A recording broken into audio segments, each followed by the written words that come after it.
Tonight, we're setting philosophy aside and diving headfirst into something far greasier. Medieval junk food. No drive-thrus. No vending machines. No late-night hot dogs on street corners. And yet, somehow, people in the Middle Ages still found ways to snack. Some of it was genuinely delicious. Some of it was deeply unsettling. All of it was unmistakably medieval. Before we begin, get comfortable. Dim the lights. Let the room hum quietly in the background. And if you enjoy strange history like this, you know what to do. Now, let's step back into a world where food safety was optional and indulgence came with consequences. In a time when most snacks looked suspicious and tasted worse, apple fritters were a rare victory. Sweet, hot, and just a little dangerous, like every good medieval decision. These golden, greasy discs were the closest thing the Middle Ages had to a donut, minus the frosting and any concept of hygiene. So what went into a fritter back then? Apples, obviously, but not the shiny supermarket kind.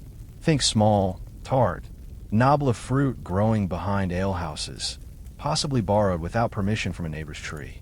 Chopped and tossed into a rough batter of flour, eggs, and sometimes ale, because clean water was a gamble, and ale made everything feel more optimistic. Then came the frying. Deep frying in the 1300s was a high-risk activity. The oil, usually pig fat, was reused until it had seen things. It added flavor, if we're being generous. But the result was hot, crispy, and oddly addictive. A fritter fresh from the pan was a small moment of joy. Crisp edges, a soft center, and just enough danger to remind you were alive. If you were lucky and rich, it might be dusted with imported sugar, a luxury that doubled as a social flex. For everyone else, a drizzle of honey or spice syrup did the trick. Either way, it was sweet enough to distract you from the rest of your diet, which mostly involved cabbage pretending to be other things. Fritters were street food. You'd grab one at a fair, after church, or on market days when you needed a treat and didn't mind grease on your tunic. Kids loved them. Adults loved them. Birds tried to steal them. They were fun, fast, and just indulgent enough to make you forget about the pickled turnips waiting at home. And yes, sometimes they were overcooked, or the apples were more sour than sweet, or the batter was suspiciously chewy. But when they were good, they were really good. One bite in, and suddenly you understood why people put up with medieval life. If apple fritters were the medieval version of a donut, then cheese curds were, well, sort of the medieval popcorn. Bite-sized, slightly squeaky, and wildly inconsistent. They weren't flashy. They didn't melt. They didn't stretch. In fact, they barely did anything at all. And that's what made them perfect. Let's be clear. Medieval cheese wasn't aiming for Instagram glory. It was made fast, eaten faster, and expected to survive long journeys, questionable storage, and the occasional goat stepping on it. Cheese curds were essentially baby cheese.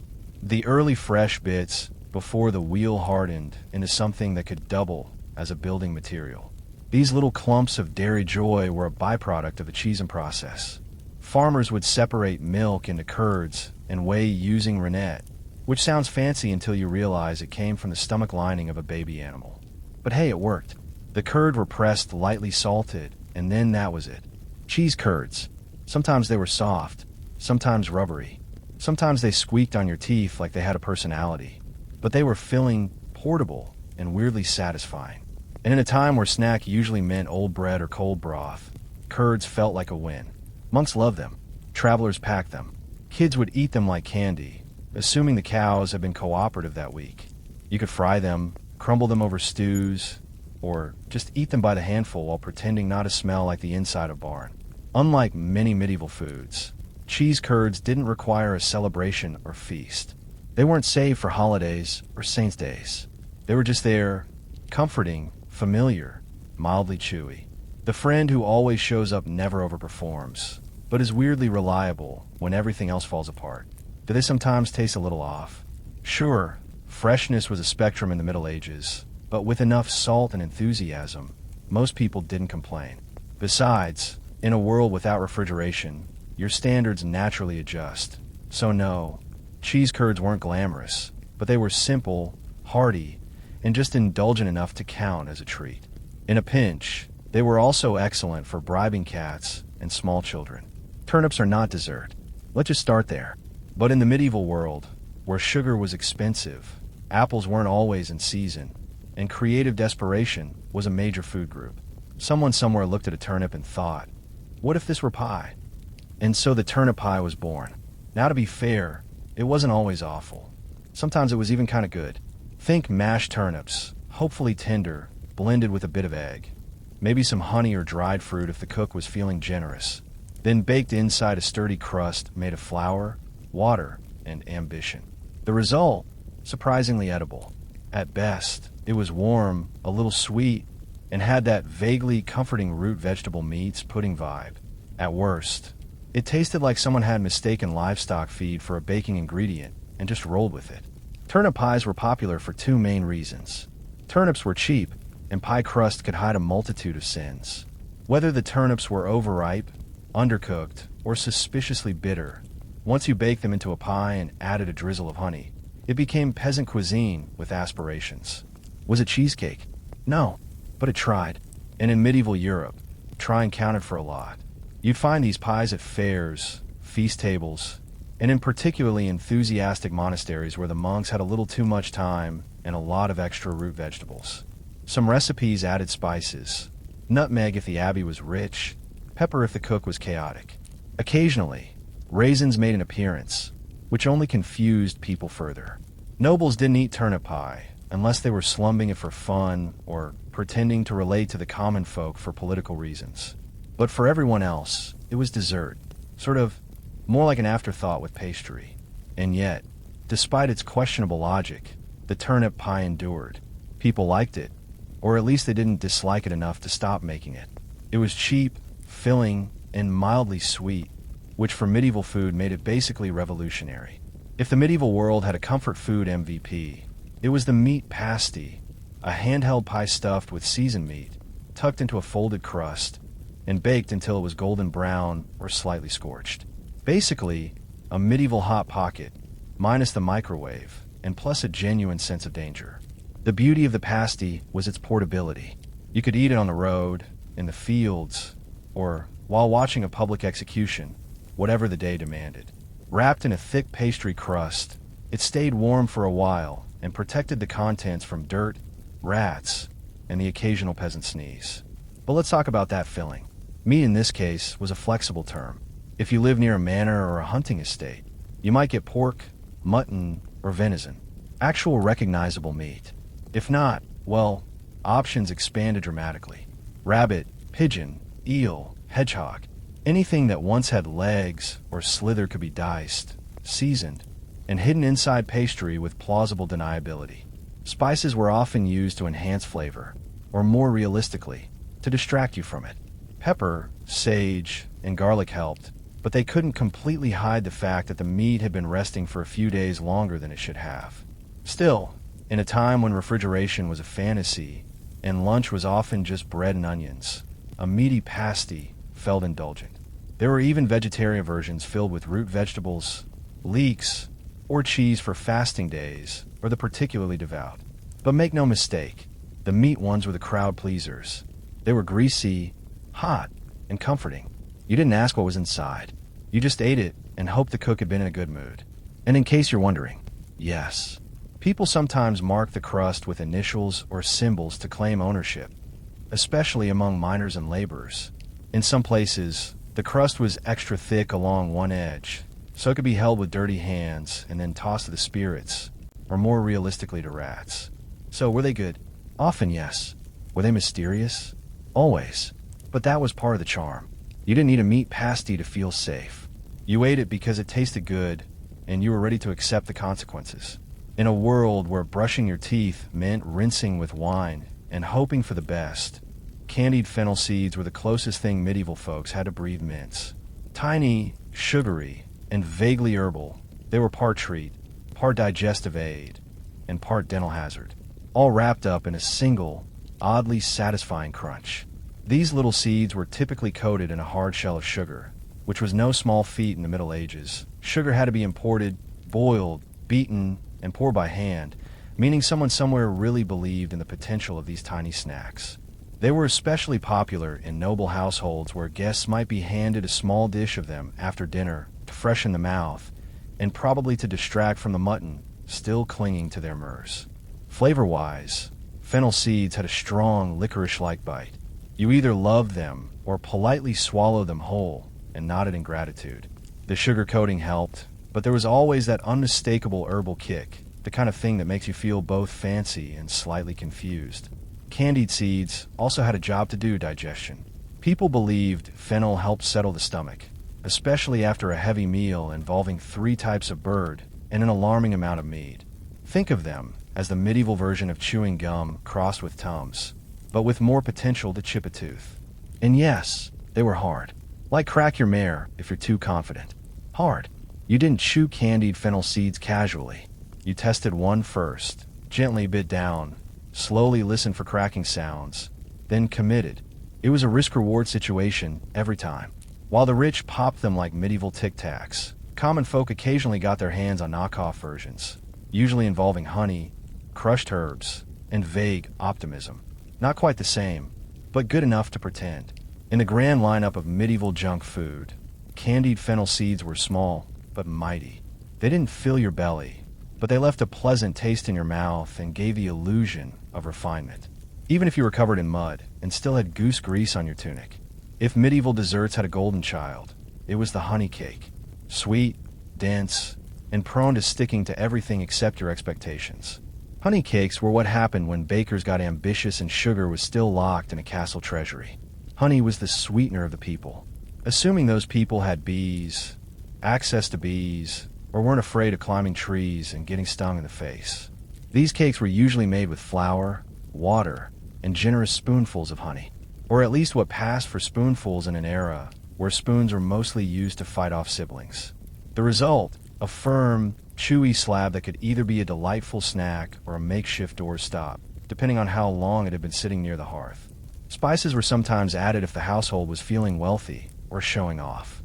Nutmeg, cloves, or cinnamon could give the honey cake a bit of flair. And by flair, we mean the ability to cause an entire village to talk about your recipe for a week. Dried fruits were also tossed in if they hadn't been stolen by the local children or turned into wine. Honey cakes were popular at feasts, festivals, and weddings, mostly because they could be made ahead of time, didn't spoil quickly, and could survive being dropped on the ground, stepped on, or thrown at someone in a mild food fight. They were also used as gifts, bribes, and occasionally passive-aggressive statements. Here, I made this for you. It's sweet, unlike your personality. Structurally, they weren't what you'd call delicate. Many resembled compact bricks. Slicing them required a sturdy knife and the quiet hope that no one was watching you struggle. Eating them was easier. Just don't expect a fluffy bite. These cakes were built for medieval life. Tough, durable, and coated in enough sticky honey to make your hands feel like you lost a battle with a beehive. But they were satisfying. They tasted like warmth and indulgence, like the rare moment you weren't chewing salted barley or chasing rats out of your cupboard. They were joy wrapped in sugar with just enough chew to count as cardio. Fried fish skin cracklings, possibly the most unexpectedly delightful snack to emerge from a culture that also thought eel pie was a good idea. These crispy, salty little strips weren't glamorous, but they were efficient. Waste not, want not, especially when you're working with a fish that frankly smells like it's judging you. Let's be honest, no one set out to invent this. More likely, some thrifty cook was left staring at a pile of discarded fish skins and thought, what if we just fried it? A splash of hot fat later, and history was made, or at least something vaguely edible was born. Fish skin was plentiful, especially in coastal towns or near rivers where herring, cod, or whatever had been pulled out of the water was processed on site. The meat went to the stew pot, the heads went to the cat, and the skin that got thrown into a pan of bubbling oil and sizzled into submission. The result was surprisingly addictive. A thin, crispy snack that crunched like a dried leaf, but tasted like concentrated ocean. A pinch of salt elevated the experience. A hint of garlic or herbs. Well, now you were flirting with culinary excellence. These cracklings weren't just tasty. They were practical, lightweight, non-perishable-ish, and high in fat. Exactly what a medieval body craved after a day of hauling firewood or defending sheep from someone else's sheep. Soldiers packed them. Sailors lived off them. Peasants sold them outside taverns for a few coins. and the satisfaction of feeding drunk people something louder than their conversation. Did they sometimes still have scales? Yes. Did they occasionally curl into weird shapes that made you question your life choices? Also yes. But by medieval standards, they were downright elegant, crispy, flavorful, and unlikely to give you dysentery. The only real drawback: smell. These things could announce their presence from 3 huts away. If you fried a batch indoors, your home would smell like Poseidon's laundry for a solid week. But you'd be forgiven because they tasted good. When life gave you stale bread and warm beer, you didn't cry. You made the most medieval snack imaginable. Bread soaked in ale, known variously as soups or trench toast. This humble creation was the original comfort food. Think French toast, but without the eggs, sugar, cinnamon, or joy. Here's how it worked. You took yesterday's bread, the kind that could double as building material, and dunked it into a bowl of ale.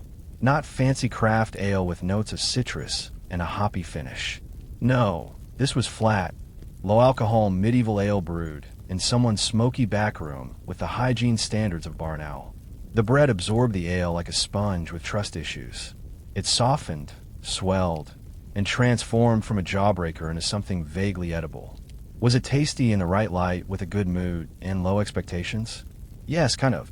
It was warm, bready, and carried the gentle bitterness of fermented grain, which is to say it didn't actively offend the palate. This snack was especially popular with the working class, people who didn't have time for multiple courses or cutlery, but still needed calories that wouldn't fight back. Bread soaked in ale was quick, hearty, and just messy enough to feel like a real break from your daily chores. Sometimes people added extras, a sprinkle of herbs, a bit of cheese, or a fried egg if the hen felt generous that morning. On feast days, you might even get soap soaked in spiced ale, which basically meant the cook found a nutmeg shaving somewhere and got inspired. And like many medieval dishes, this one had dual purpose. Not only was it food, it was also a way to stretch ingredients. Bread too stale to chew? Just soak it. Ale starting to turn. Pour it on bread and pretend it's intentional. Waste was for amateurs. The only downside, it didn't travel well. Once soaked, the bread turned into a kind of sloshy porridge cube. Eat it quickly or risk ending up with a mushy sponge in your bowl and a 1,000-year-old food metaphor for disappointment. Still, for a chilly evening by the fire, nothing beat a slice of ale bread mush and a moment of peace. If you've ever looked at a slice of bread and thought this would be better submerged in alcohol, congratulations. You and the medieval upper class have something in common. Sops and wine were one of the more refined, red, bizarrely specific snacks of the Middle Ages. A dessert technically, or perhaps an experience. The concept was simple. Take bread, ideally toasted, or at least not completely stale, and dunk it in wine.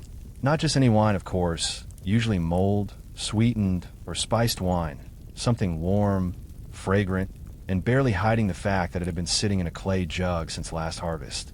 Once the bread was sufficiently drenched, it was served as a soft, spoonable delicacy. Nobles called it elegant. Everyone else quietly wondered if the cook had just run out of ideas. This was not finger food. It was the kind of dish you ate with a spoon very slowly while pretending to be interested in lute music. It appeared at banquets, late-night feasts, and the kind of awkward dinner where no one wanted to talk about politics. So instead they passed around soggy toast in a goblet. When done well, soaps and wine were warm, comforting, and mildly intoxicating, a gentle end to a heavy meal.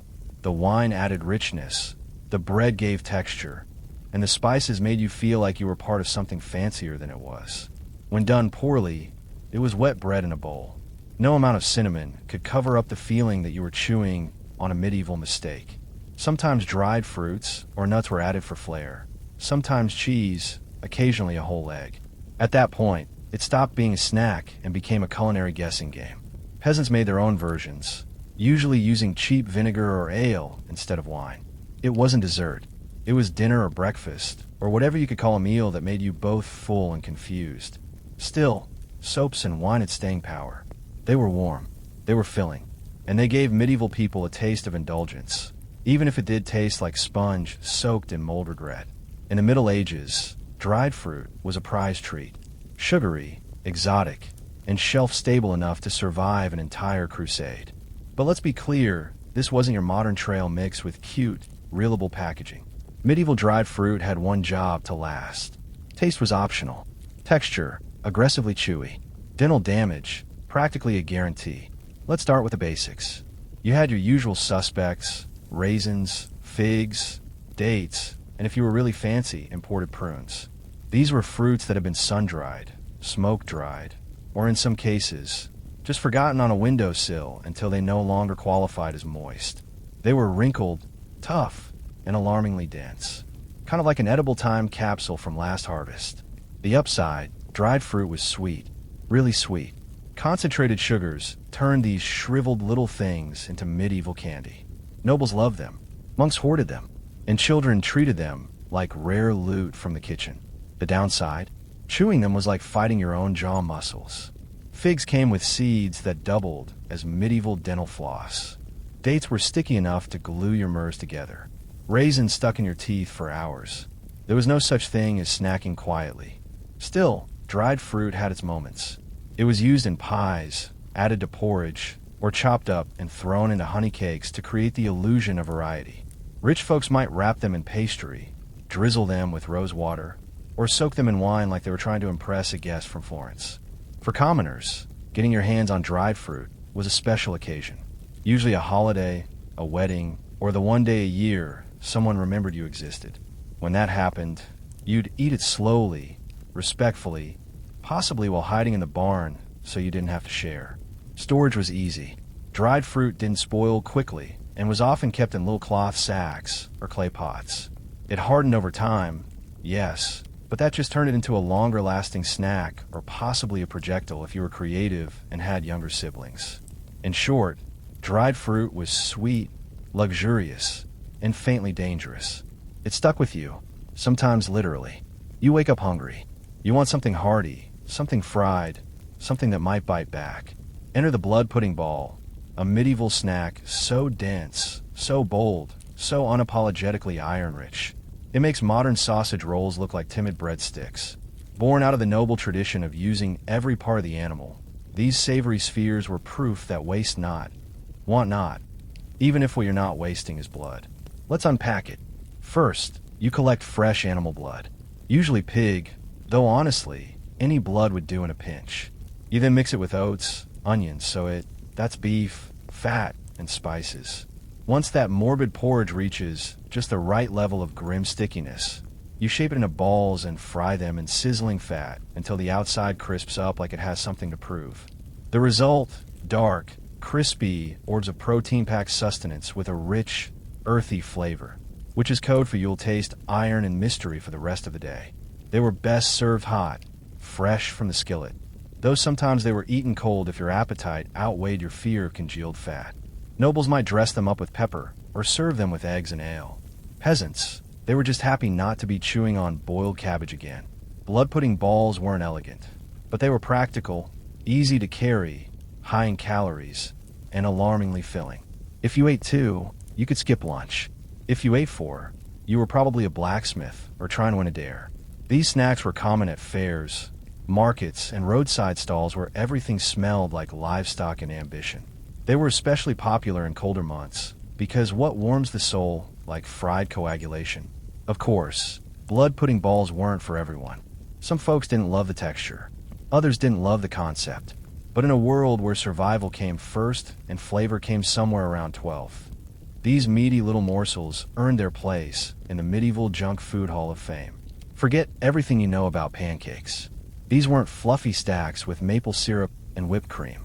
Medieval pancakes were thinner, tougher, and cooked in enough lard to make your arteries consider early retirement. But they got the job done. And in a world where your other breakfast option was thin soup that's sad about its life, they were kind of a treat. Made from a humble mix of flour, eggs, and water or ale, these pancakes were poured onto a sizzling iron griddle coated in bubbling pig fat. No nonstick pans, no portion control. You just ladled and hoped. The result, a flat, uneven circle with crispy browned edges and a slightly chewy center. The kind of pancake that could survive a horseback ride and still be mostly edible when you arrived. Sometimes it was a little burnt, sometimes it was a little raw, sometimes charmingly. Both. Flavor depended on what you had. A splash of ale added a nice tang. A spoonful of honey, luxurious. A sprinkle of herbs or onions, adventurous, but most of the time it was just pancake and grease. Serve hot and inhaled like you just run from a tax collector. These pancakes were democratic. Everyone ate them. Peasants, nobles, monks, merchants. Some layered them with cheese. Some dunked them in broth, and others just rolled them up and called it a day. You could eat them sweet, savory, or scorched beyond recognition. And if you had leftovers, stack them up and pretend they were cake or armor. They were especially popular during Lent and other fasting days when meat was off limits. Pancakes became a loophole, fried, filling, and somehow both humble and indulgent. Plus, they made excellent vessels for disguising other ingredients that had no business being in your mouth. And while they might not have been beautiful, medieval pancakes had staying power. They didn't need praise. They just needed a hot pan and a willing stomach. Somewhere between a snack and a sacrament, we find the medieval wafer, a thin, crisp, suspiciously light biscuit that danced the line between dessert and dental challenge. Wafers were everywhere, outside churches, at village fairs, in the hands of monks, and occasionally floating in your soup like a flat, holy crouton. Let's clarify. We're not talking about chocolate-dipped cream-filled delights.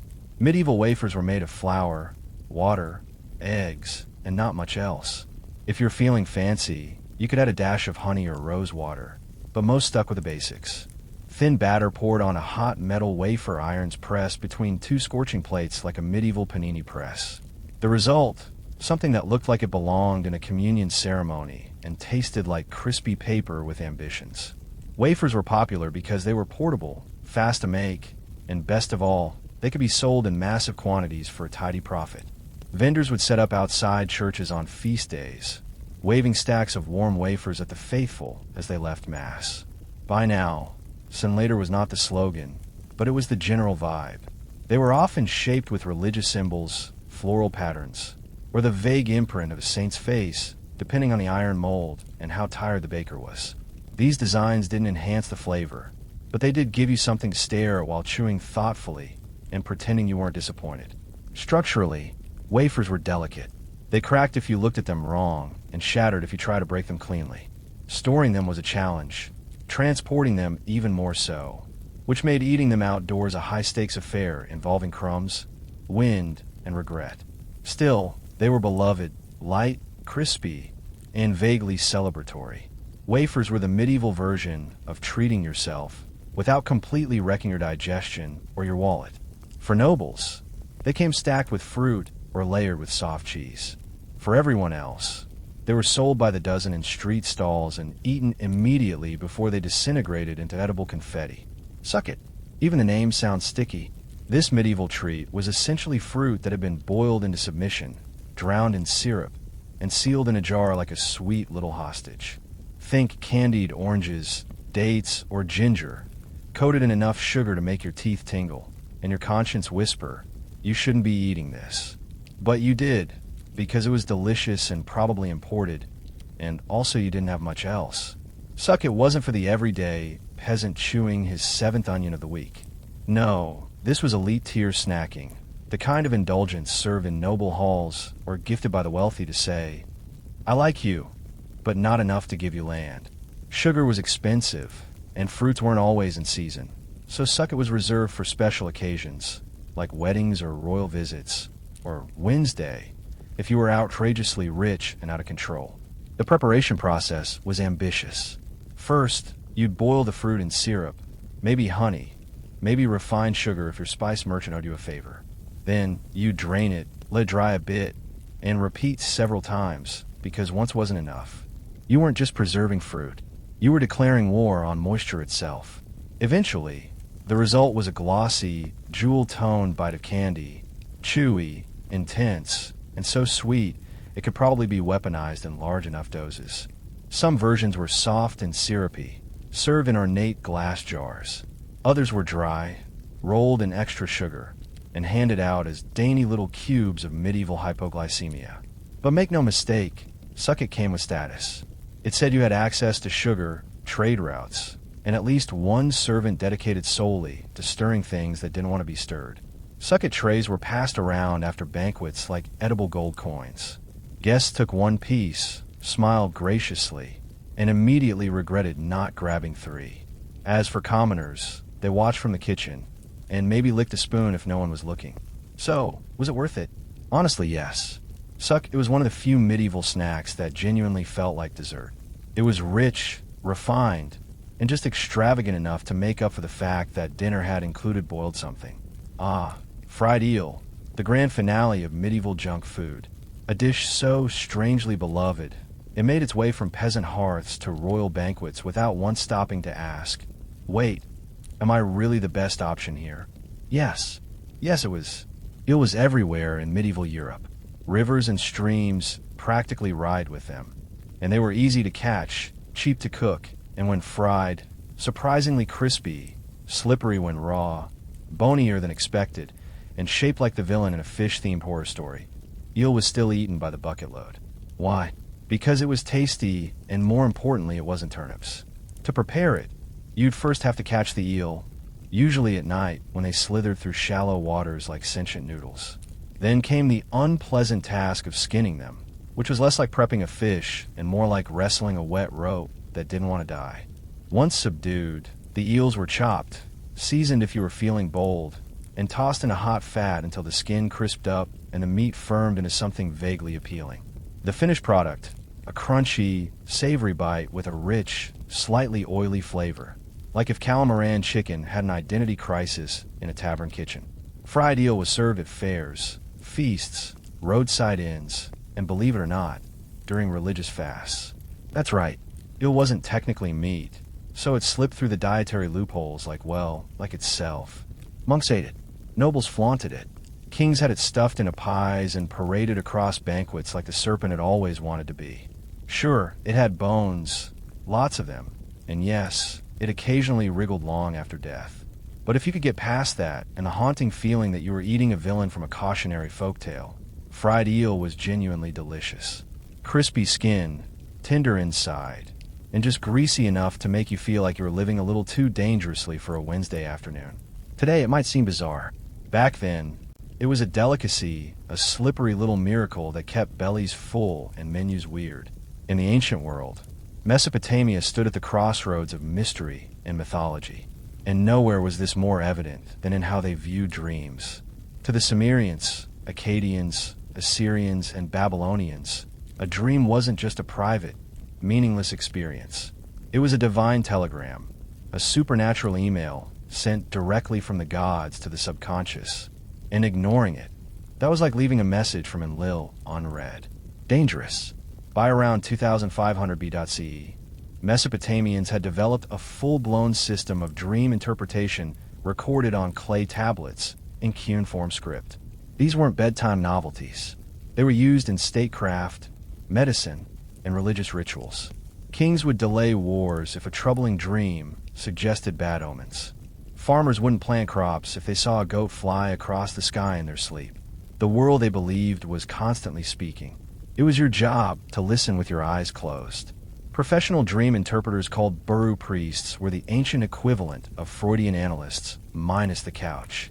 They were trained in libraries of omen texts like the Ishkar Zak, an elaborate dream manual that categorized dreams and their meanings in sometimes absurd but eerily precise ways.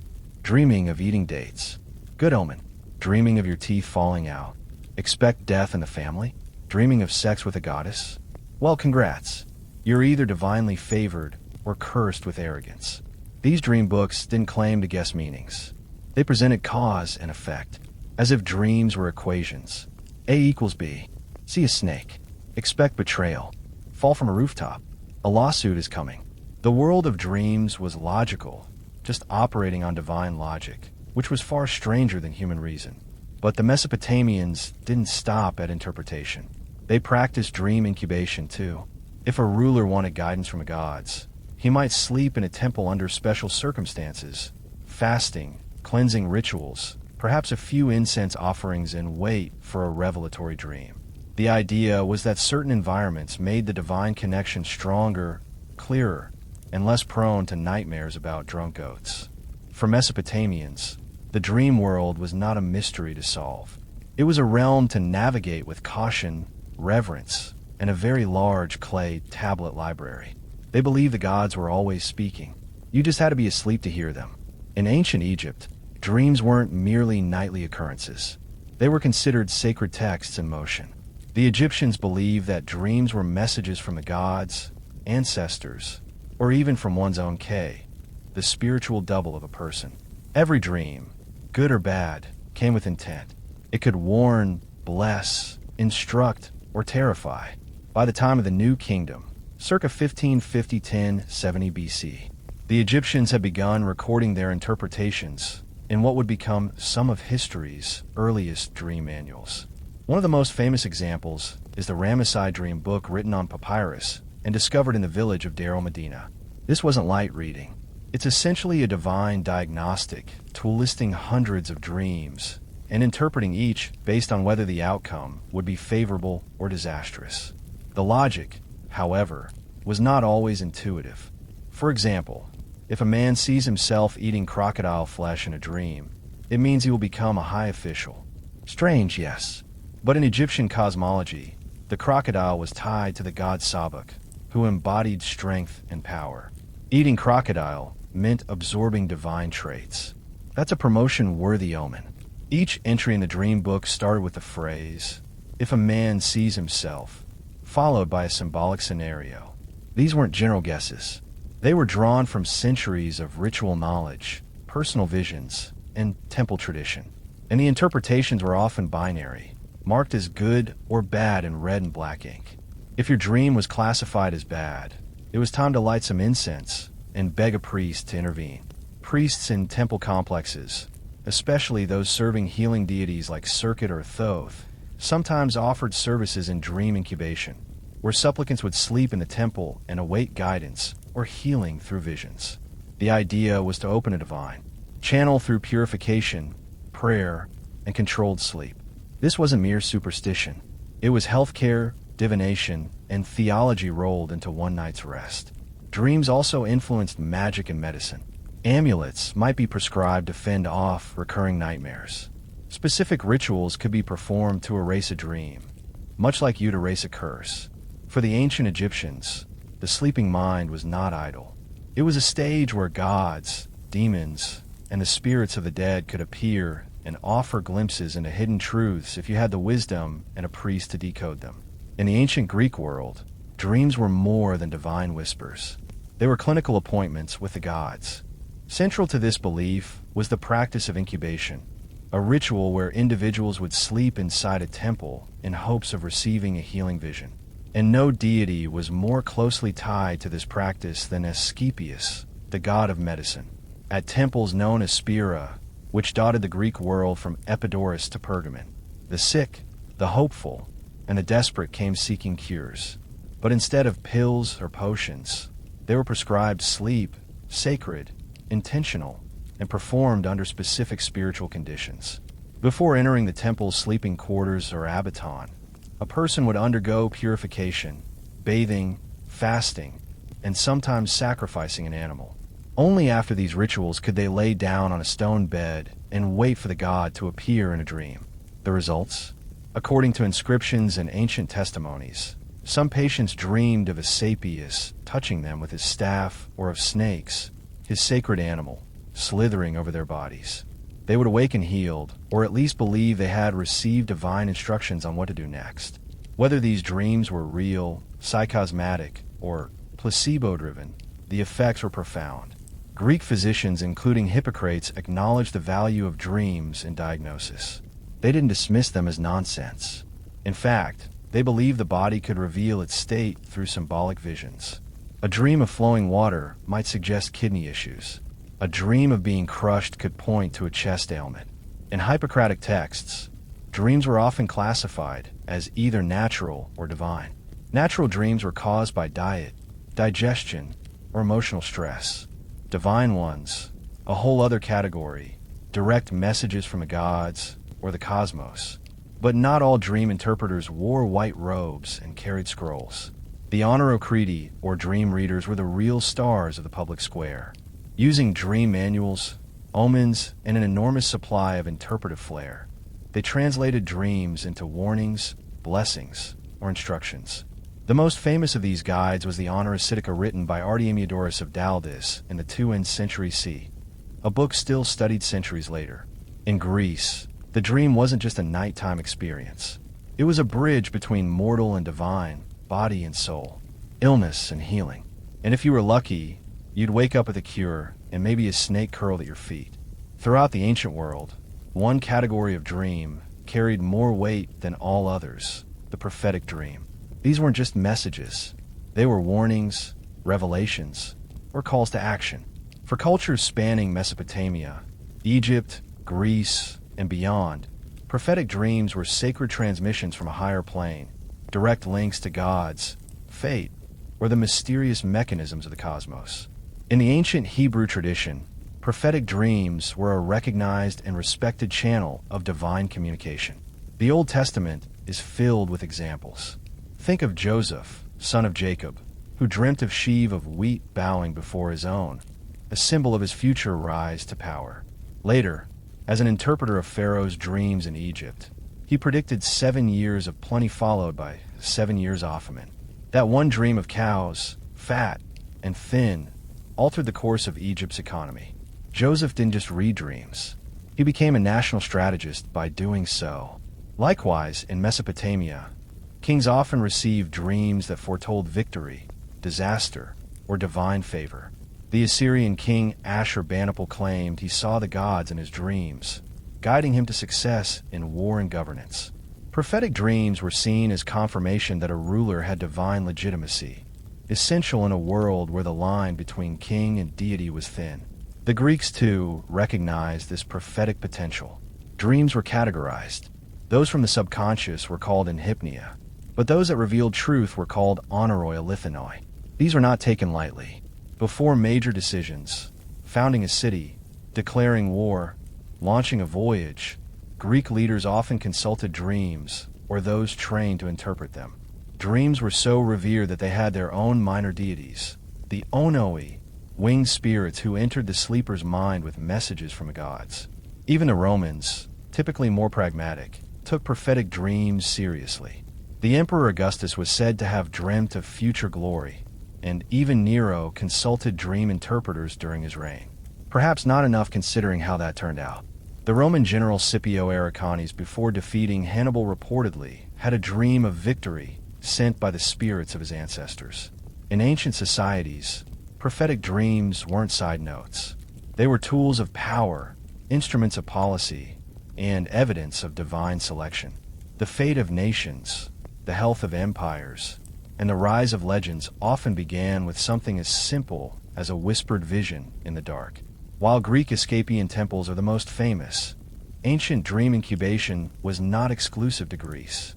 In Anatolia, modern-day Turkey, dream healing thrived in a rich blend of Hittite, Phrygian, and later Greco-Roman traditions, with temples and sacred sites dedicated to facilitating contact with divine forces through sleep. The most fascinating example comes from the cult of Men, a Phrygian lunar god associated with healing cycles and naturally dreams. His temples often sat on hills facing the night sky, as if positioned to catch lunar messages beamed down into the dreams of supplicants. People suffering from physical ailments, spiritual unrest, or uncertainty about their futures would come to these shrines to practice incubation, ritual sleep, with the hope of receiving a curative or guiding dream. The process was similar to what we saw in Asclepian practices, but Anatolian incubation had its own twists. Worshippers would sometimes walk labyrinth paths or sleep beneath celestial carvings, believing their proximity to sacred geometry would focus divine messages. Music, incense, and chant were often used to tune the sleeper's mind to the divine frequency. This wasn't sleep for rest. It was sleep as spiritual reception. Texts from a region also mention dream priests, spiritual specialists trained to guide and interpret these visions. Some would even see dreams, suggesting imagery or symbols before sleep to shape the encounter. For example, someone wanting a vision of their future child might sleep with a carved fertility idol under their pillow. If they dreamt of a lion, the priest might declare that a brave son was on the way. If they dreamed of rain, a daughter blessed by growth and wisdom. Hittite records also reference divine encounters in dreams, especially among royalty. Kings and queens received strategic advice, healing knowledge, and occasionally harsh warnings from the gods in their sleep. One dream reportedly instructed a queen to adopt a foreign goddess into her shrine, an early example of divine diplomacy. Dream incubation in Anatolia wasn't just personal, it was communal and cosmic. Pilgrims traveled long distances, often forming temporary healing communities, bound not by blood, but by shared vulnerability and hope. And, through sleep, they believed the gods could reset the course of their lives. In Anatolia, to dream wasn't passive. It was an act of ritual participation where healing and prophecy flowed not from logic, but from the silent language of sleep. By the 2nd century CE, the ancient art of dream interpretation had matured into a disciplined craft, and one man took it upon himself to systematize it all. Artidorus of Daldis, a Greek from Asia Minor, Artemidorus wrote the Honora Critica, the most comprehensive and influential dream manual of the ancient world. And unlike mystical scribes who veiled everything in divine mystery, Artidorus approached dreams with the methodical precision of a scholar and the curiosity of a streetwise psychologist. The Honoritica wasn't some mystical pamphlet. It was a 5-book tome written in clear Greek filled with thousands of dream scenarios, and their meanings culled from personal interviews, temple records, and public performances. Artemidorus claimed to have spent decades collecting dream accounts from people of all walks of life: sailors, merchants, prostitutes, soldiers. His logic: if you want to understand the soul of a culture, listen to its dreams. He organized dreams into categories: actions, animals, professions, bodily functions, even types of relationships. Dreaming of flying. That could suggest freedom or arrogance. Dreaming of being naked in public. Depending on your social class, it might mean shame or future power. Dreaming of teeth falling out. That meant a loss, usually of relatives, that one seems to have stuck through the centuries. But what makes Artidorus unique is that he emphasized context. Unlike earlier dream books which gave static meanings, Artemidora stressed the importance of the dreamer's status, gender, occupation, and current life circumstances. A wealthy man dreaming of shipwreck meant business troubles. A poor man dreaming of the same thing might find new fortune. Interpretation wasn't one size fits all. It was tailored, almost like early psychotherapy. Artemidorus also tackled symbolism hidden. He understood that dreams used metaphor and irony. A dream of dying didn't mean death. It could mean renewal. A dream of sex didn't always refer to desire. It might signal dominance, power struggles, or guilt. His interpretations walk a strange line between deeply logical and incredibly bizarre. The Honoritica wasn't just a curiosity. It was used for centuries across the Roman Empire and Byzantine world. It influenced medieval dream interpreters and was translated into Arabic, keeping the flame alive long after classical temples fell. With Artemidorus, the dream became a text to be studied, decoded not just for prophecy, but for insight. He may not have believed dreams came from gods, but he certainly believed they came from somewhere deep, strange, and worth exploring. Not all dreams in the ancient world were gifts from the gods. Some were terrors from the depths, dark, haunting visions believed to come from restless spirits, demonic forces, or even the underworld itself. These weren't seen as mere bad nights of sleep. They were warnings, punishments, or omens of things to come. The Babylonians were among the first to differentiate dreams of divine origin from those that came from malevolent forces. If a dream caused fear, illness, or distress, it was considered polluted, and a priest would be called to perform apotropaic rituals, cleansing spells, offerings, or symbolic actions designed to neutralize the dream's effect. For example, if someone dreamed of being chased by a demon, the interpreter might recommend sleeping with a protective amulet under the pillow or burning cedarwood incense to ward off evil spirits. The Egyptians also had a well-developed idea of nightmare prevention. Certain dreams were believed to be caused by malicious entities, including the dead. Amulets bearing the eye of Horus, or images of Bez, the dwarf god who protected households from dark forces, were worn to guard against these attacks. Some people even recited dream erasing spells upon waking, treating the nightmare as a contagious curse that had to be spoken out of existence before it could manifest in the physical world. In Greek thought, nightmares often signified a message not from the Olympians, but from chthonic deities, gods of the earth and the underworld. Hades, Persephone, and even the terrifying Aaron Furies could appear in dreams to express divine displeasure or signal a crime left unpunished. Dreamers who ignored these warnings did so at their peril. The philosopher Plato in the Republic even described the dream as a battleground between reason and appetite, where the lower parts of the soul ran wild.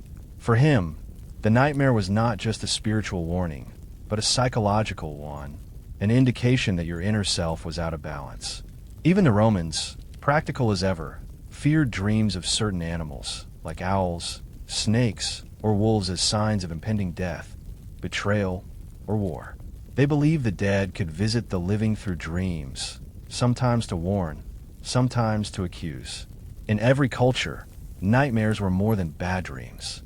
They were seen as cosmic red flags, reminders that the seen and unseen worlds were always connected, and that even in sleep, there was no true escape from fate. In the ancient world, dreams weren't just spiritual. They were political assets. Rulers, priests, generals, and prophets often weaponized dreams to justify decisions, sway public opinion, or consolidate authority. When the gods spoke in sleep, those in power were quick to say, "They spoke to me." Take Alexander the Great, for instance.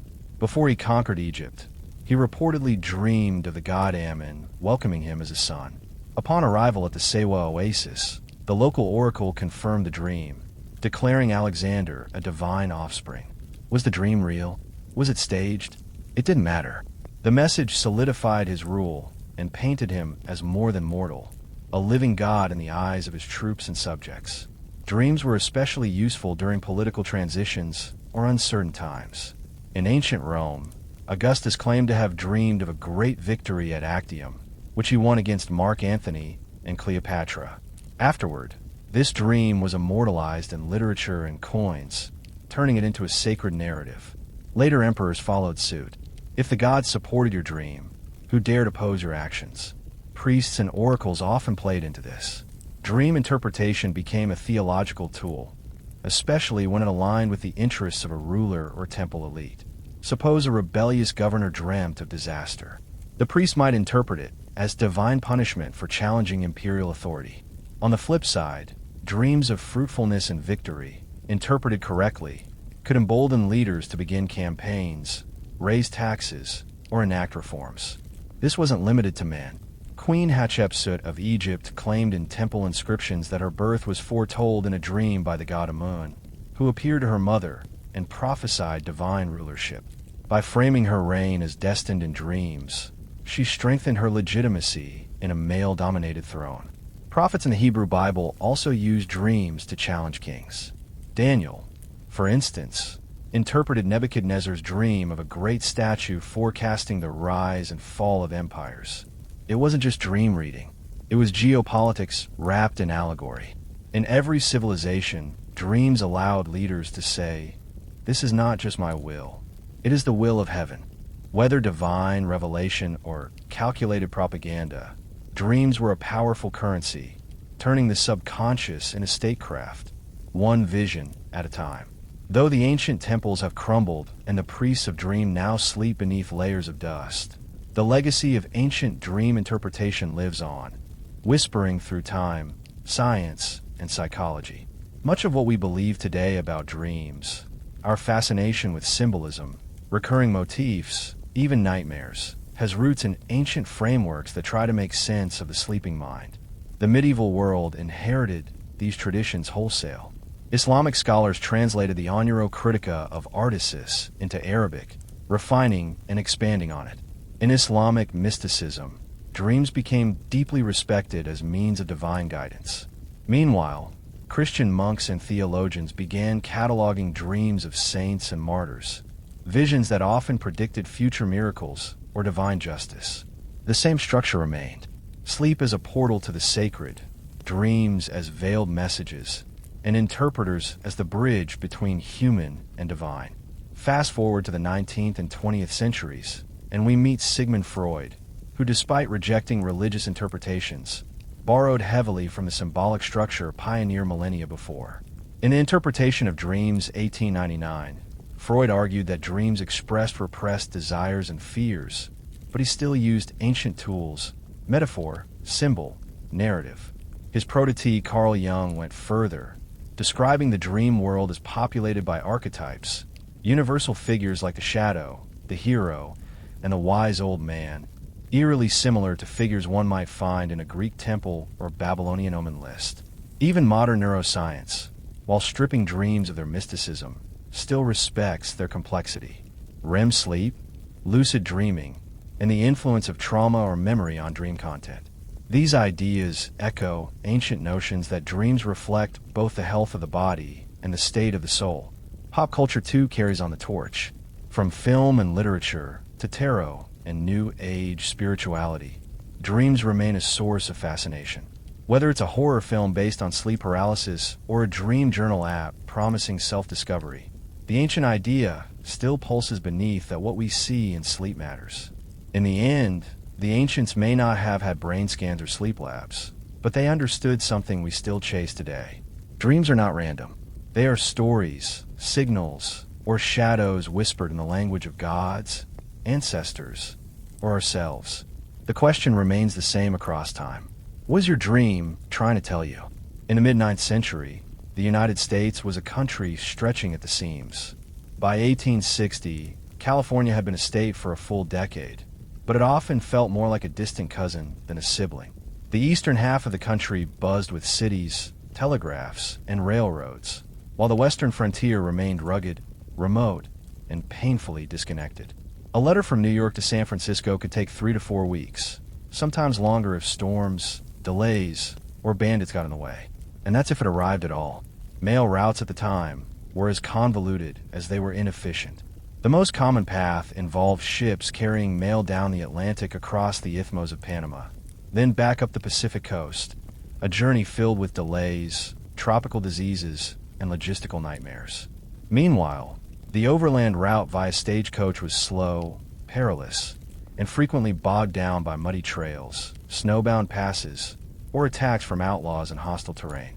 This lag wasn't just an inconvenience. It was a political problem. The federal government worried that California, increasingly isolated, might drift away in spirit or loyalty. In an era where secession was already on the horizon, maintaining unity across the continent was not just ideal, it was urgent. Entrepreneurs and visionaries began floating bold solutions. None bolder than the idea of creating a central relay system using the one thing the American West had in abundance: open land and fast horses.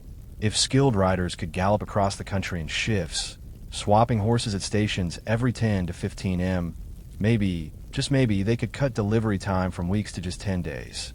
It was an insane proposal. The route would be nearly 2,000 m from St. Joseph, Missouri to Sacramento, California.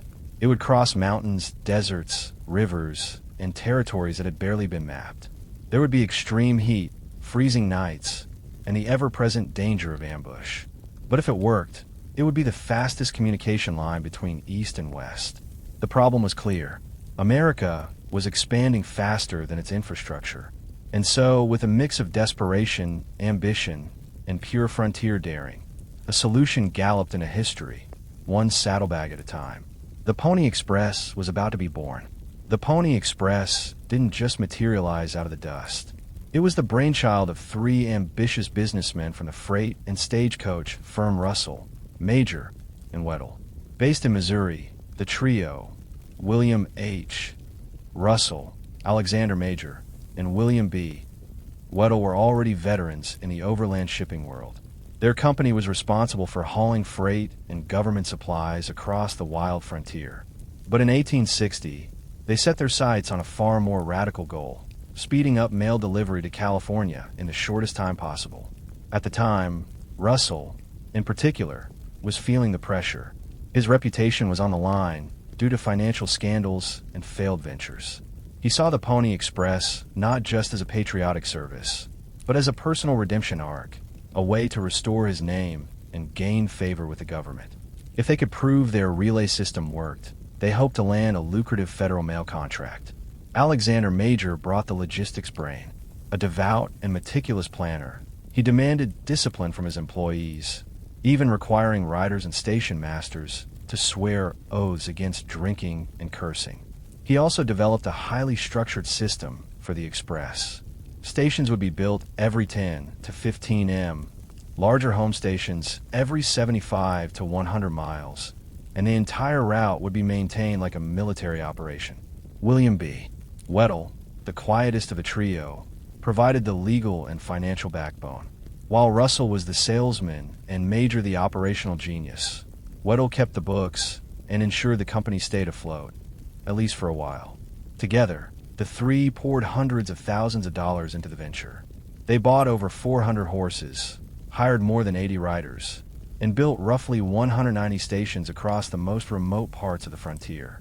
They knew it was a gamble, and they knew the route would be grueling. But they also knew that whoever solved the communication crisis would earn a permanent place in American history. And so, without any government funding, they launched the service themselves. It was a bold move, financially reckless, logistically insane, and yet deeply symbolic of American grit. In April of 1860, the Pony Express was ready to ride. The race against time and terrain was on. Creating the Pony Express route was like building a fragile bridge across a continent with no safety net and almost no margin for error.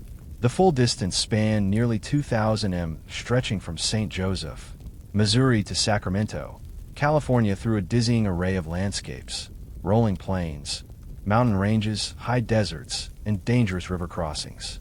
To make this insane idea work, the founders built a chain of approximately 190 relay stations spaced every 10 to 15 miles, about the distance a horse could ride at full speed before tiring. Every 75 to 100 m, a home station provided rest and shelter for the riders, where they could sleep, eat, and hand off the mail to a fresh rider. But the real backbone of the express was the horses, more than 400 in all. They were chosen not for looks or stature, but for sheer speed and stamina. In the east, fleet-footed thoroughbreds ruled the prairie. In the rugged west, compact and hardy Mustangs carried the mail across the mountains and desert. These were the Ferraris of the frontier. Riders would gallop at full speed, jump off mid-stride, and leap onto a fresh mount in a matter of seconds. Each station had to be manned, stocked, and secure. Some were little more than sod huts or wooden shacks. Others were fortified structures surrounded by barbed fencing and guarded by station keepers with rifles. Supplies, water, feed, and food had to be transported in advance. This meant months of preparation, and it all had to be done in some of the most remote, inhospitable land in America. Weather posed one of the biggest threats. Riders would endure snowstorms in the Sierra Nevada, sandstorms in the Utah desert, and brutal summer heat on the Nebraska plains. Wild animals, swollen rivers, and collapsing trails were daily hazards. And then there were human dangers. Bandits, outlaws, and the rising tensions of conflict with Native American tribes. But despite the chaos, the system worked. With riders swapping every 75,100 miles and fresh horses every 1,015, the mail flew across the continent in as little as 10 days, a revolutionary speed at the time. It was a logistical miracle stitched together by courage, sweat, and raw determination. In a land where miles meant isolation, the Pony Express stitched together a fragile thread of connection, one hoofbeat at a time. On April 3rd, 1860, the Pony Express made its historic debut. In St. Joseph, Missouri, a crowd gathered at the stables of the Pikes Peak Stables building, buzzing with excitement. The inaugural rider, most likely Johnny Fry, though records are somewhat disputed, mounted his horse, took the leather mock, a specially designed mail pouch, and dashed off westward at breakneck speed.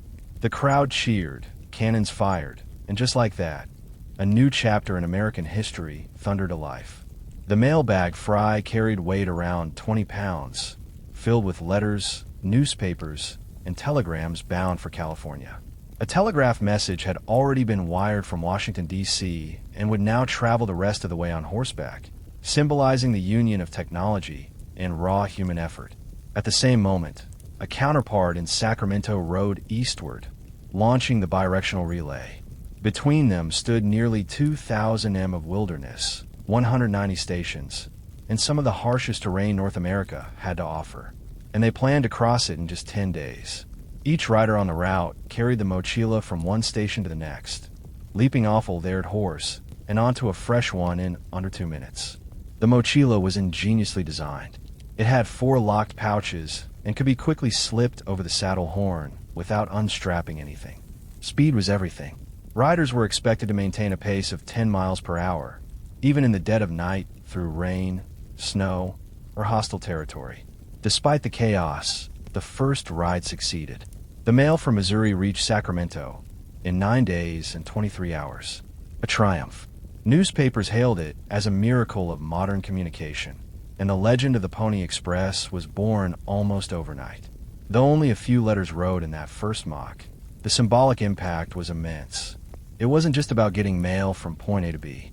It was about possibility, about proving that this wild, fractured continent could be connected, that man and horse could outpace isolation. For the riders, it was the beginning of a dangerous, thrilling chapter. For the nation, it was a taste of something new, instant communication, faster than anyone thought possible. The West had just gotten a little smaller. The lifeblood of the Pony Express wasn't the horses, the stations, or even the mochila. It was the riders, a band of young, wiry daredevils who defied weather, wilderness, and war to deliver the mail. They weren't just couriers.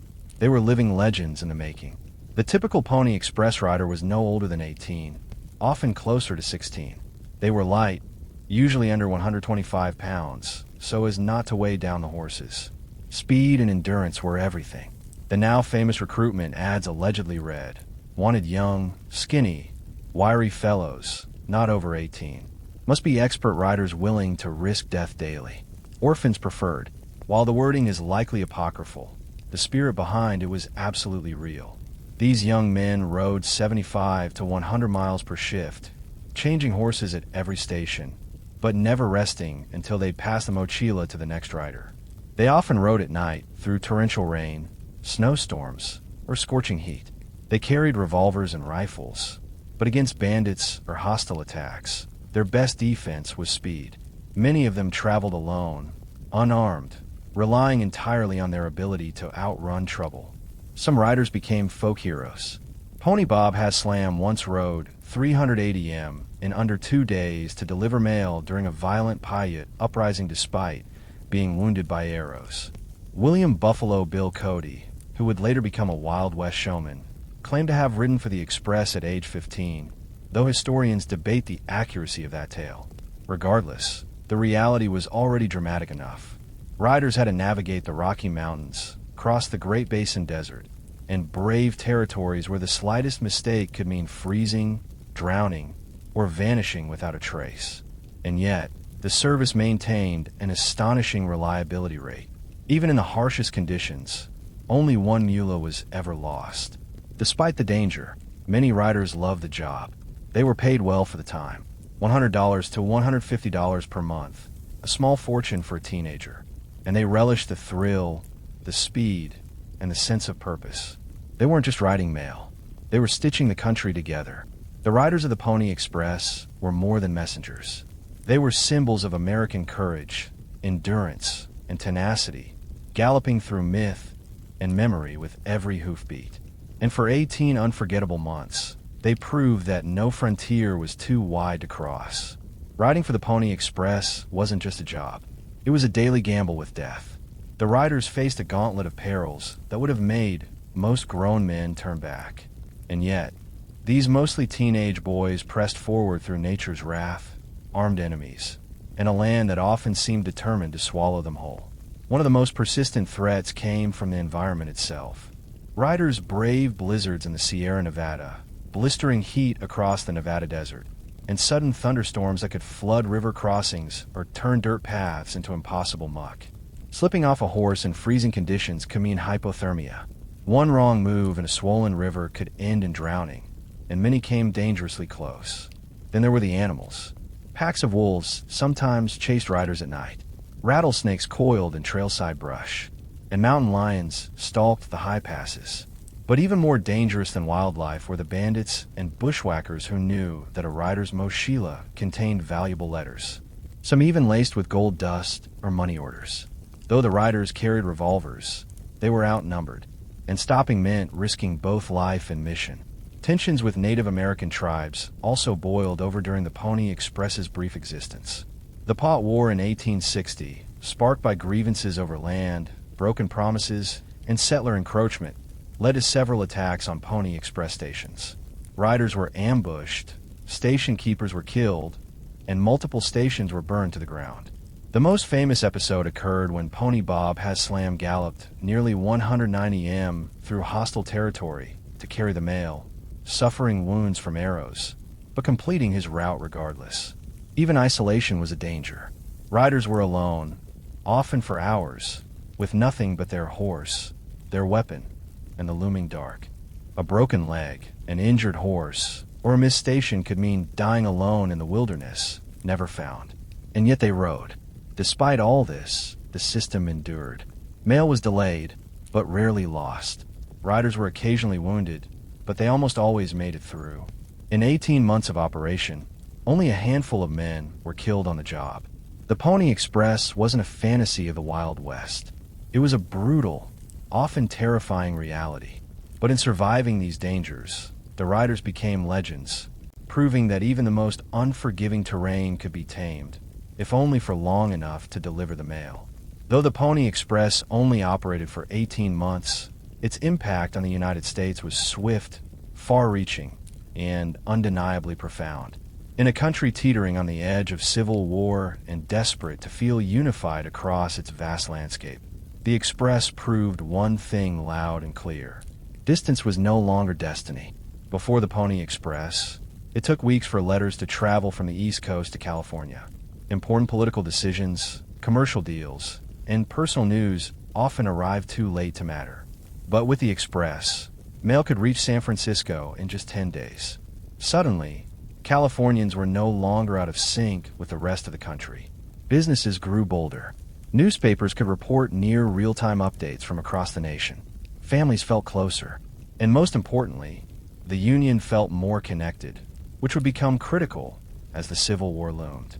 Politically, the Express also reassured the federal government that the West was within reach. It symbolized national strength and cohesion at a time when fragmentation felt dangerously close. President James Buchanan received regular updates from California during the tense months leading up to Lincoln's election, in part thanks to the Express. Economically, it helped lay the groundwork for transcontinental infrastructure. The stations built across remote territory became future sites for railroads, telegraph lines, and stagecoach routes. Many Pony Express routes would later be absorbed into more permanent communication systems. What was once a bold gamble became the blueprint for how America would connect itself coast to coast. And culturally, the Pony Express became the embodiment of frontier spirit. Newspapers romanticized the riders, creating instant heroes. Young men across the country dreamed of taking the reins, galloping through danger with a saddlebag full of destiny. The Express became mythologized even as it operated, capturing the imagination of a country hungry for symbols of courage and unity.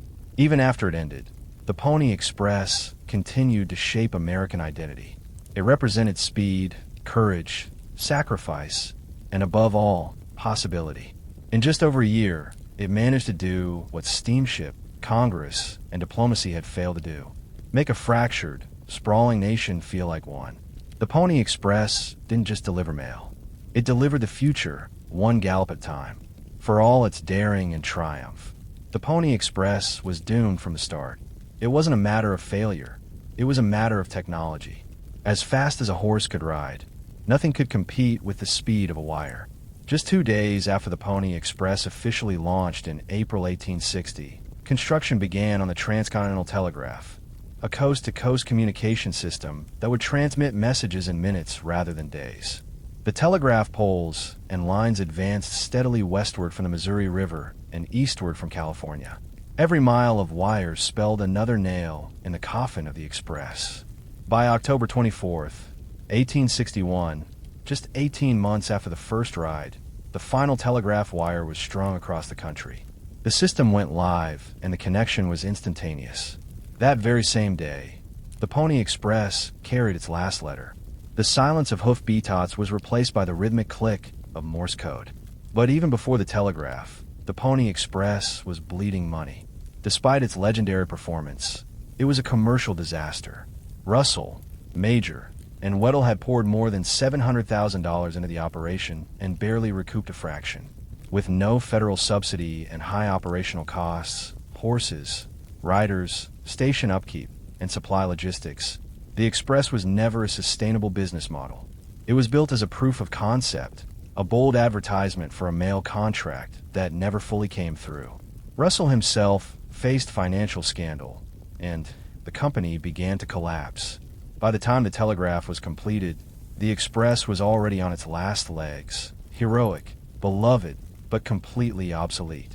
Yet the end came with little bitterness. The very goal the Pony Express set out to prove that rapid coast-to-coast communication was possible had been achieved. Riders turned to other frontier jobs. Stations were repurposed or abandoned, and the nation turned its eyes to the future. The fall of the Pony Express was not a failure. It was a passing of the torch. The horse gave way to the wire, just as the wire would later yield to radio, satellites, and the internet. But for one brief, shining moment, America watched in awe as teenage boys and powerful horses conquered time and distance. In a world obsessed with speed, the Pony Express galloped into legend and left hoof prints no telegraph wire could ever erase. Though it lasted only 18 months, the Pony Express galloped straight into the mythology of the American West, becoming one of the most enduring and romanticized stories in the nation's history. In reality, it was a risky, short-lived business venture, but in the public imagination, it became something far greater, a symbol of heroism, speed, and the relentless frontier spirit. Hollywood, dime novels, and school textbooks transformed the Express into legend.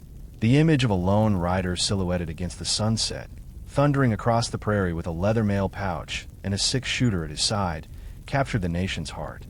This wasn't just nostalgia. It was national identity in motion. At a time when America was still defining itself, the Pony Express offered a story of bravery, sacrifice, and unity through hardship. Figures like Pony Bob Haslam and Buffalo Bill Cody became frontier celebrities. Cody, whether he rode for the Express or not, capitalized on the legend in his Wild West shows, cementing the image of the fearless teenage courier in the minds of millions across the world. The Express became shorthand for grit, daring, and everything Americans wanted to believe about their pioneer past. Monuments soon followed. Statues of galloping riders now stand in cities across the old trail, from St. Joseph to Sacramento. Highways and bike paths trace the original route. Reenactments, museum exhibits, and historical tours keep the memory alive. Even the U.S. Postal Service has issued Pony Express stamps honoring the brief but bold endeavor that helped unite the nation. But the story endures for a deeper reason. The Pony Express reminds us of a moment in history when human endurance raced neck and neck with nature's obstacles. When communication meant risk and connection required courage, it tells us that speed once came not from satellites, but from sheer determination and a willingness to ride through snow, desert, and darkness with nothing but a horse and a dream.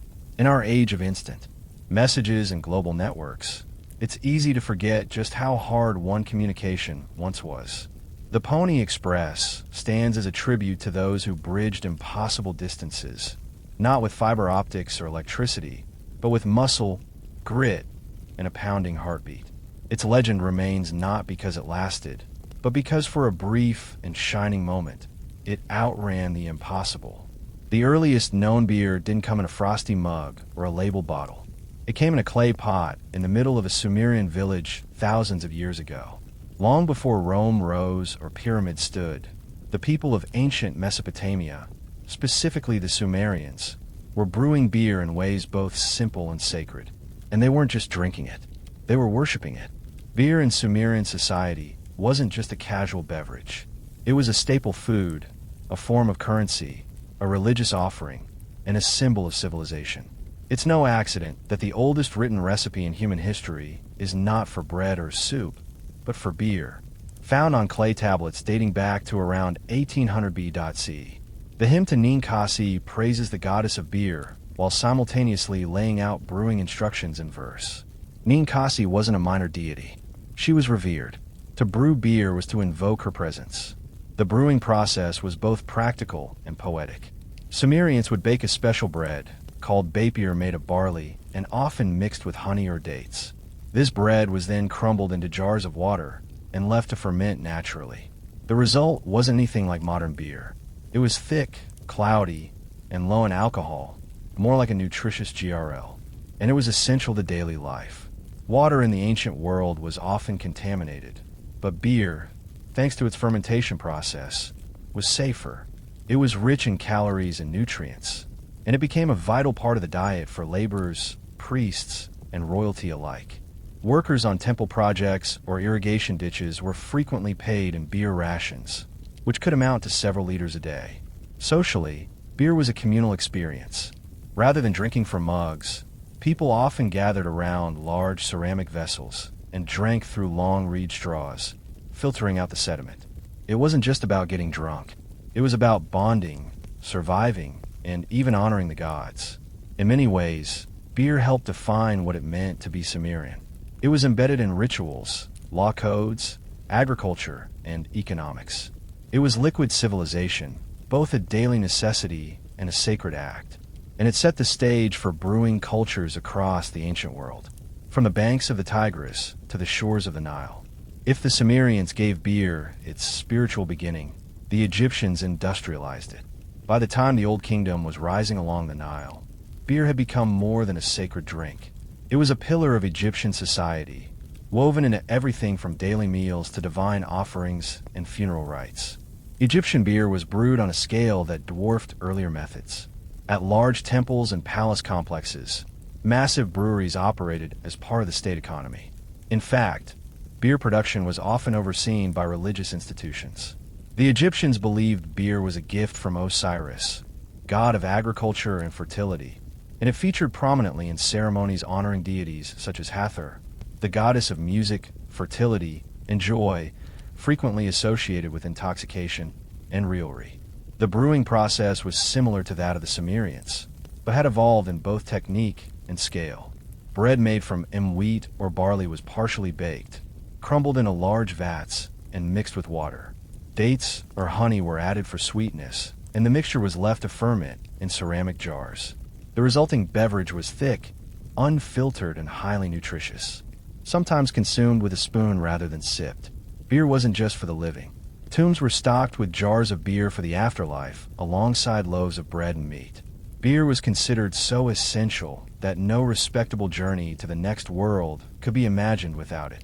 Recipes for the dead, lists of beer offerings to the gods, and murals showing the brewing process all highlight its spiritual weight. But beer also fueled the labor economy. Workers who built the pyramids weren't slaves. They were paid laborers, and part of their daily rations included beer, sometimes up to 4 layers a day. This wasn't an indulgence. It was hydration, nutrition, and morale all in one. One archaeologist even called it the ancient Egyptian energy drink. The state maintained strict control over production and distribution. Taxes were levied in beer, and its quality was regulated.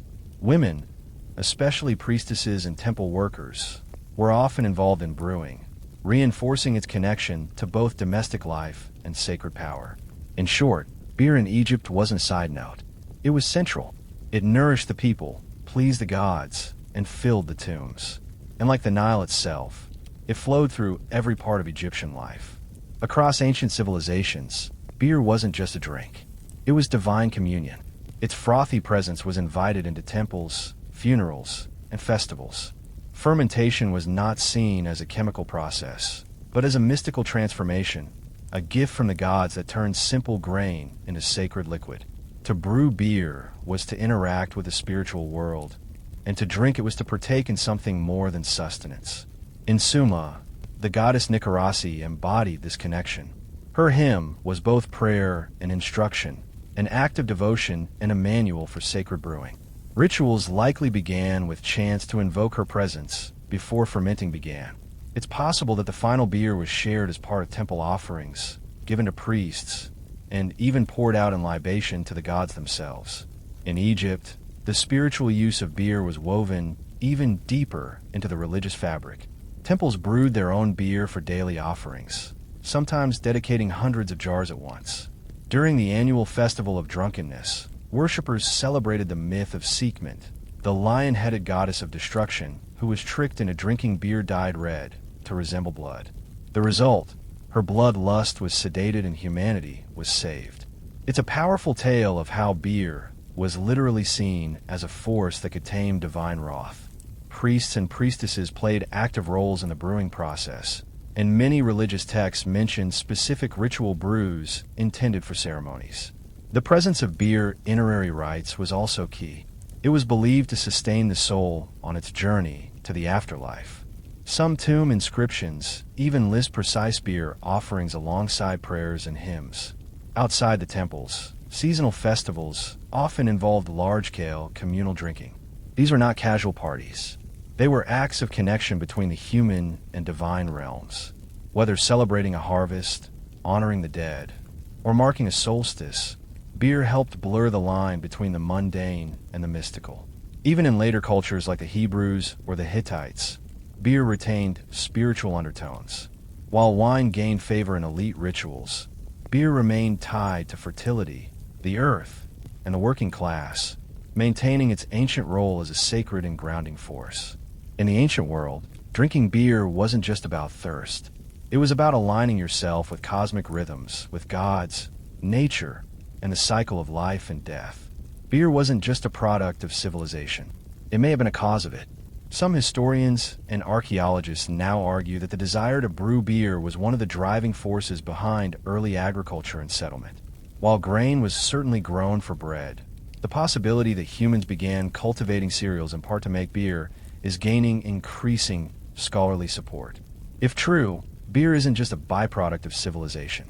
It's one of its founding pillars. In ancient Mesopotamia, where organized farming first took root, evidence suggests that barley, one of the earliest domesticated grains, was prized not just for food, but for its fermentable sugars. Once harvested, barley could be stored, ground, and used in both bread and beer production. And unlike water, which was often polluted, fermented beer was safe to drink and could be stored longer. This made it essential for early communities, especially in arid or semi-arid regions where water supplies were unreliable. Beer production also necessitated a level of social organization. Brewing required tools, storage vessels, controlled temperatures, and precise timing. This encouraged division of labor, technological innovation, and even early science. Clay tablets show that ancient brewers understood fermentation processes well enough to replicate them consistently. No small feat in an age without thermometers or yeast packets. In urban centers like Uruk and Babylon, breweries became part of state and temple economies. Rations of beer were distributed to workers, soldiers, and bureaucrats. Taxes could be levied in grain or beer. And because beer was tied to both the economy and religion, its production was closely monitored and regulated. This meant that brewing contributed to the rise of bureaucracy, record-keeping, and standardized weights and measures. Beer was also instrumental in the growth of trade networks. Regions with surplus grain and brewing knowledge exchanged beer, ingredients, and brewing tools with neighboring cultures. Pottery jars filled with fermented beverages have been found in Levantine and Egyptian trade sites, suggesting beer was a commodity worth transporting. In short, beer helped humans settle, organize, and thrive. It fueled workers, connected cities, supported rituals, and justified grain cultivation. The frothy beverage was far more than treat. It was liquid infrastructure building the foundation of the ancient world sip by sip. Long before breweries were industrialized or recipes were written down, beer was the domain of women. In many ancient cultures, brewing was not a male-dominated profession, but a household art practiced almost exclusively by females. And far from being a humble kitchen chore, brewing was seen as a sacred and skilled craft passed from mother to daughter like an heirloom recipe. In Sumerian society, beer was so entwined with femininity that even the goddess of brewing ninkasi, was female. This wasn't symbolic. It reflected the reality that Sumerian women were the principal brewers in both domestic and temple contexts. Brewing and baking were often done side by side, and in the early days, both involved fermentation. While men oversaw politics and trade, women made the food and drink that sustained the household and society. In Egypt, women continued to dominate brewing, especially in the home. Beer was brewed in clay vessels using lightly baked loaves of grain, water, and flavorings. The process was labor-intensive, but routine. Many women brewed daily or weekly, not just for family consumption, but for sale or trade in local markets. In wealthier households, female servants or workers managed small-scale breweries. Tomb paintings and hieroglyphs often depict women brewing, straining, and storing beer, highlighting their central role in this key part of life. Women were also heavily involved in brewing for temples and rituals. Priestesses and temple workers often oversaw sacred batches meant for offerings or religious festivals. In some regions, being a brewer was a source of social status and spiritual influence. These women weren't just cooks. They were custodians of divine tradition.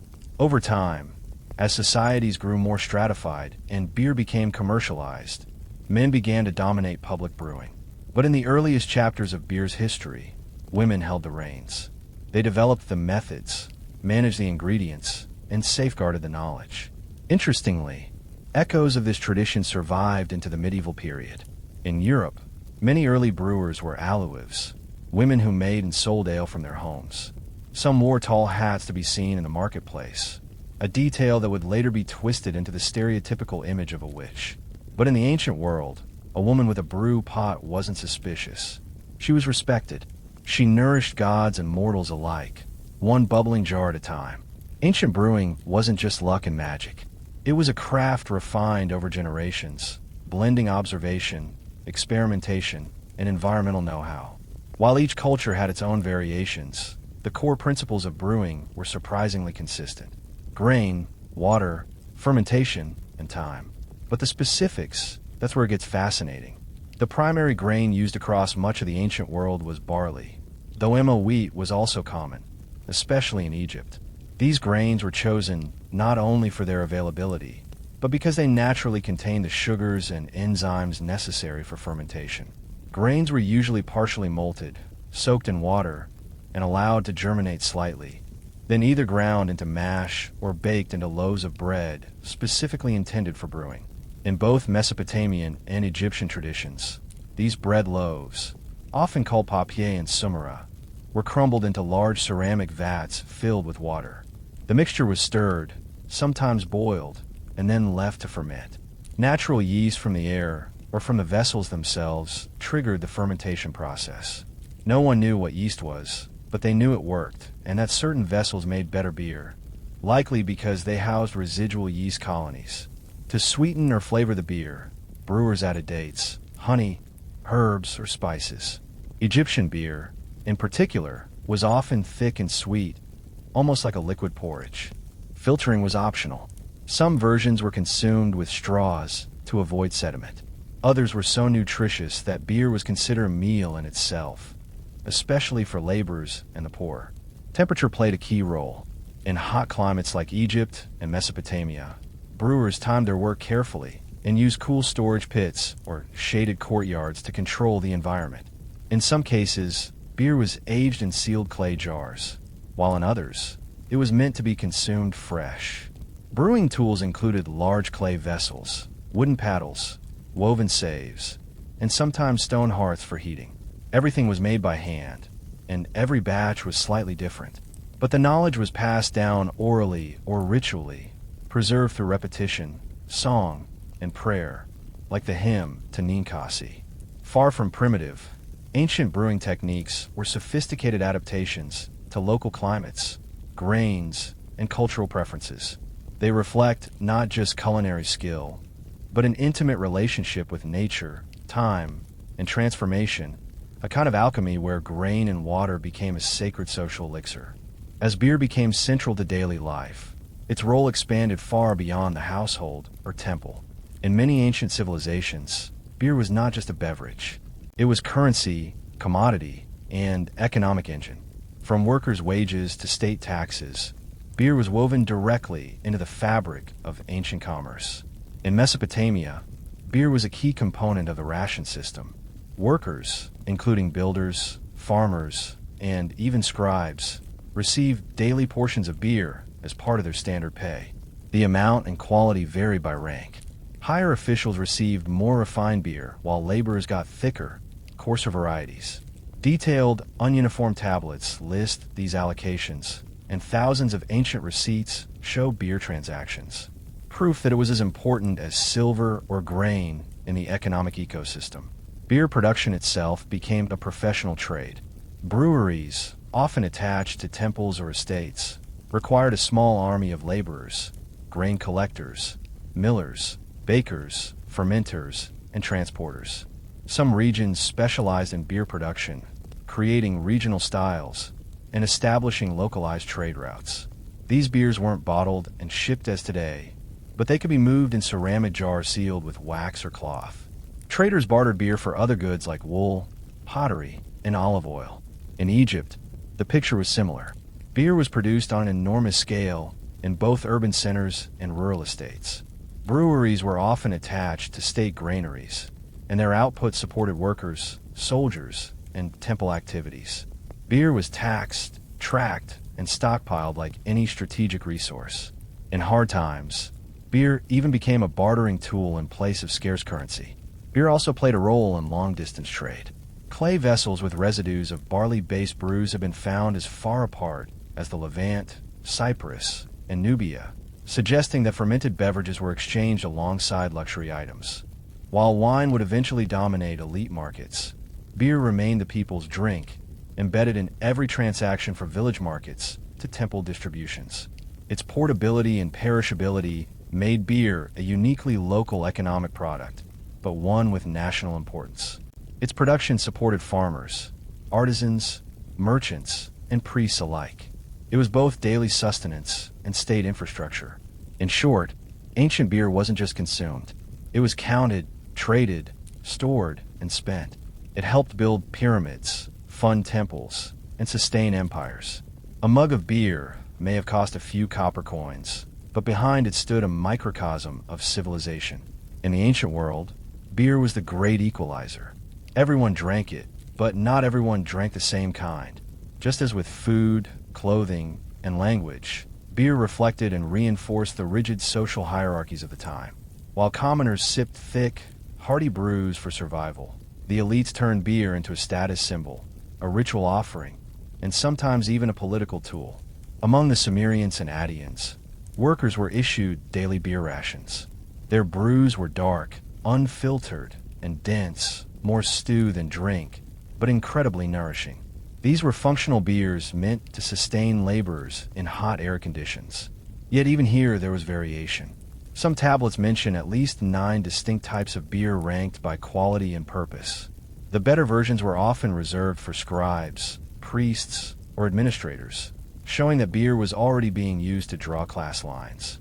In Egypt, the contrast was even starker. While everyday Egyptians drank a thick beer made from emma wheat and flavored with dates, the wealthy enjoyed refined brews, lighter, sweeter, and sometimes filtered. Tomb paintings depict nobles with goblets of golden beer seated under palm fronds, while servants poured from elegant jars. For the upper classes, beer was not just sustenance. It was an aesthetic experience. Pharaohs and their families received beer offerings daily, often alongside wine and bread. These libations weren't mere tradition. They reflected power. Only the rich could afford dedicated brewing staff, access to the finest ingredients, and the leisure to enjoy beer recreationally rather than depend on it for calories. Beer also served diplomatic and ceremonial functions during feasts, treaties, or religious festivals. Offering beer of high quality signaled wealth and respect, not offering beer that could be seen as an insult. Interestingly, the brewing profession itself mirrored this divide. In homes and villages, women or slaves typically brewed the family supply. But in temples or elite households, professional brewers, sometimes trained and salaried, handled production. The beer that flowed from temple vats was better regulated, better taxed, and more politically significant. So while beer was universal, its taste, texture, and meaning varied wildly depending on who you were. For some it was daily fuel. For others, it was an expression of divinity, wealth, and refinement. In every jar, ancient beer carried not just flavor, but a quiet signature of social status, foaming at the rim. Though thousands of years have passed since Sumerian priestesses chanted to Ninkasi or Egyptian workers sipped beer beneath pyramid shadows, the legacy of ancient brewing still lives on in our recipes, rituals, economies, and cultural memory. Beer, perhaps more than any other beverage, connects us to the earliest expressions of civilization. Modern brewing owes a great debt to the ancient world. Many techniques we take for granted today, malting grain, fermenting with wild yeast, flavoring with herbs or fruit, were pioneered by brewers with no microscopes or thermometers. Instead, they relied on intuition, tradition, and trial and error, guided by oral wisdom and spiritual reverence. These methods formed the foundation of what would eventually become scientific brewing in later eras. The ancient attitude toward beer also lingers in cultural traditions. In places like Ethiopia, Peru, and rural Eastern Europe, communities still brew beer in ceramic vessels, often using age-old recipes passed down through families. Echoes of Sumerian and Egyptian kitchens. In these places, brewing is not just a hobby or business. It's a ritual of community, just as it was 5,000 years ago. The symbolic power of beer has also endured. Festivals, holidays, and social gatherings around the world still feature beer as a central offering, a drink of celebration, bonding, and identity. Even the communal pint at the pub carries the same spirit as the ancient Sumerian clay pot shared by reed straws. Beer is a bridge between people. Academically, the study of ancient brewing has sparked a growing field known as bioarchaeology. Using residue analysis, scientists have reconstructed ancient beer recipes, brewed them, and even sold them commercially. Experimental archaeology projects have successfully brewed beer from ancient Egyptian tomb recipes, offering modern people a literal taste of history. Perhaps most importantly, ancient beer reminds us that civilization wasn't just built on conquest, stone, or steel. It was also built in kitchens and breweries, by ordinary people who turned grain and water into sustenance, economy, and culture. It was made by women, consumed by workers, and offered to gods. So the next time you raise a glass, remember you're not just drinking a beverage. You're participating in one of humanity's oldest and most universal rituals. A legacy brewed over millennia and still fermenting in every corner of the world.